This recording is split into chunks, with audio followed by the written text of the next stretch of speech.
नमस्कार मित्रांनो, आज आपण आलेलो आहे मुक्त गाई गोटा पालन कशा पद्धतीने योग्य पद्धतीने करा हे बघण्यासाठी. हे बघा, तर हे कुट्टी मशीन आहे, 5 HP ची मोटर आहे आणि हे गाईंचं आपलं खाद्य आहे. आता पुढे गोटा बघा मग कशा पद्धतीने केलेला आहे. बघा मित्रांनो, याची योग्य दावा केलेला आहे. 10 म्हशी तुम्ही बांधू शकता. अशी दावा नाही, इकडे तेवढ्याच म्हशी बसतात. आणि मुक्त गोटा कशा प्रकारे आपण हळूहळू पुढे बघूया. हे बघा, ह्या जिथं वॉल दिलेला आहे, जे काय तुम्ही 10 RV काढलेलं आहे ते बांधलं तुम्ही इथं धुवू शकता, दिसू शकता. नंतर नाही इकडे येऊया. तिथे देखील दावणीचं काम चालू आहे. नंतर बाहेरल्या बाहेर सगळं मुक्त गोड्यात बाहेरनं बसी बांधून बाहेरल्या बाहेर टाकायचं चारा आहे. अजून त्याचं काम पूर्ण झालं नाही म्हणजे जायला लागले. आपण आत येऊया.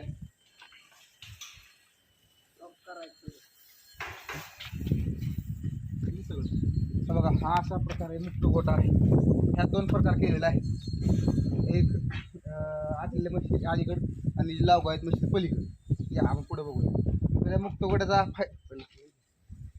गोट्याचा फायदा असा आहे की जेणेकरून तुम्हाला शेण काढायची गरज नाही, काही नाही. एकदा म्हशीला धार काढली, चारा टाकला की अशा मोकळ्या पद्धतीने सोडून द्यायच्या. ऊन असलं, वारा असं तर झाड आहे, सगळे सोयींचे आहे. मोकळ्या सोडल्यानंतर काय होतं बाबा, गाई जास्त चालल्यामुळे दुधाला जास्त फरक पडतो. बंदिस्त गाई नसून नये. शक्यतो मुक्त गोटा हा योग्य पद्धतीचा आहे. या पुढे बघू. ह्या सगळीकडून कंपाऊंड करून घेतलं. ह्याच्यावरचं काम राहिलं आहे अजून. हे जे अँगल दिसतात ह्याच्यानंतर वर आपला अजून एक जाळी मारायची आहे. अशा पद्धतीचं नियोजन आहे. तर आपल्याकडं सध्या दुधाच्या 10 म्हशी चालू आहेत त्या आणि 8 म्हशी आहेत त्या पलीकडे आपण आटलेल्या आहेत त्या देखील आपण बघूया.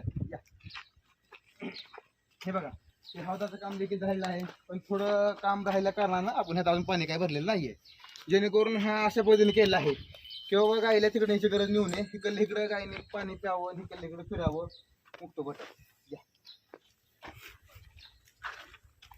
बघा, उन्हाळ्यात जर गाईंना बसवास वाटलं तर झाडे म्हणजे आहेत, जेणेकरून उन्हाळ्यात गाईंना उन्हात त्रास होईल. आपलं गाई फिरून राहते अशा पद्धतीचं आहे. बघितलं का?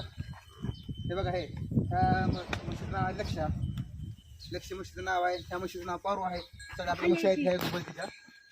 आणि हे पार्टिशन जिथून बघितलं आहे, जेणेकरून हे पार्टिशन ह्या कारणामुळे आहे की बाबा हा ब्लॉक फक्त दरवाजा उघड ठेवायचा. अलीकडे काय करायचं की बाबा आपल्या ज्या दूध देणारे आहेत ते अलीकडे, जेणेकरून काय होईल, दूध देणारे जे गाई आहेत ते आपल्याला संध्याकाळी कसा ढाका आहे त्यामुळे इथल्या इथं आपल्याला योग्य सोय व्हावी. ह्या गाई पलीकडे त्या कारणामुळे जेणेकरून त्या आटलेल्या गाई आहेत त्यांना फक्त काम काय आपलं सकाळी पाण्याचं हवं तर आपल्या इथं आहे. सकाळी वैरण काढून व्यवस्थेला टाकून देणे, नंतर तिकडे काय बघणे नाही, हा विषय त्यांचा आहे. तर या अशा पद्धतीनं जो मुक्त गोटा आहे योग्य फारसा मोठा गोटा केलेला आहे. नियोजन पद्धत गोटा आहे. अजून ह्यात आम्ही खड्डे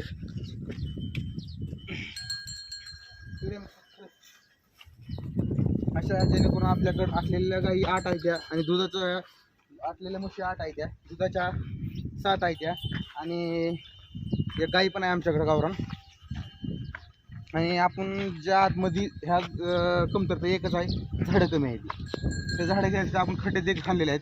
तिथं आपण योग्य प्रकारची लवकर मोठं होणारी झाडे लावणार आहोत. असं इथे एक नियोजन आहे. नंतर काय नियोजन केले पुढे मित्रांनो, हे गेट देखील केला इकडं, जेणेकरून पुढे देखील त्यांचे पडक आहेत. जर कधी वाटलं तर बाहेर चारा वाटतं ते गेट उघडून परत पडकात आपण म्हशी घालू शकतो. मित्रांनो, तुम्हाला कोपऱ्याचे 2 गेट दिसतात, जेणेकरून पावसाळ्यात हा उताराचं पाणी जे एका ठिकाणी साचू नये ते ब्लॉक करून काढले, जेणेकरून त्याच्या वाटे पाणी बाहेर जाईल. जेणेकरून काय होईल, या गोट्यामध्ये कुठेही पाणी साचणार नाही. हे असं नियोजन आहे. बघा, तिकडे देखील एक मोठी गव्हाण केली आहे, जेणेकरून ह्या गाई ज्या आहेत तिथं वैरण खातील, नंतर त्यांचं वर खाऊन झाल्यानंतर तिथं फिरतील, परिवहन झाडाखाली बसतील. अशा पद्धतीने नियोजन आहे. मित्रांनो, व्हिडिओ कसा वाटला सांगा तुम्हाला. नक्कीच आवडला तर लाईक शेअर सबस्क्राईब नक्कीच करा. धन्यवाद.